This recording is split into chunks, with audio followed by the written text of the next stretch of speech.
நம்ம தவேகா அரசுல ஒரே சம்பவக்காரர்களா இருக்காங்க போல இருக்குது. இது எதுக்கு நான் சொல்ல வரேன்னா, அண்ணன் ஜேசிடி பிரபாகர் இருக்கார்ல, ஓயோயோ பக்கரா கம்மனு கொண்டாரு அப்படிங்கிற மாதிரி செஞ்சாரு பாருங்க ஒரு மொமெண்ட். இந்த வீடியோவை பாருங்க. உறுப்பினர் SS. Krishnamurthy our.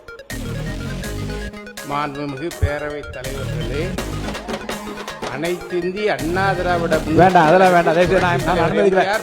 I to not want இதை நான் அனுமதிக்கல. உட்காருங்க, நீங்க உங்க கருத்து மட்டும் சொல்லுங்க சார். சில விஷயங்கள் நகைச்சுவையா எடுத்துட்டு விடுங்க. அதோட அது ஒன்னொன்னுக்குமா வந்து நீங்க பதில் சொல்லிட்டு இருப்பீங்க. தலைமையில் இன்றைக்கு நாங்கள் துணை கேள்வி செயல்பட்டுக் கொண்டிருக்கிறோம். மரியாதைக்குரிய எங்களுடைய மூத்த அண்ணன் செங்கோட்டையன் அவர்கள் இடம் மாறி இருந்தாலும் கூட சார், அப்ப நான் என்ன நடந்துச்சுன்னு விளக்கம் சொல்லட்டுமா? எல்லாம் மக்களுக்கும் இந்த மாமாடு எல்லாம் மற்ற பேருக்கு என்ன நடந்துன்னு நான் சொல்லட்டுமா? பேசாதீங்கன்னா பேசாதீங்க. அதுக்கு மேல என்ன அப்படி மாத்தி மாத்தி போட்டு பொலன்னு பொழுதுட்டு இருந்தீங்கன்னா அவங்க எங்கதான் போய் கதறி அழுவாங்க சொல்லுங்க.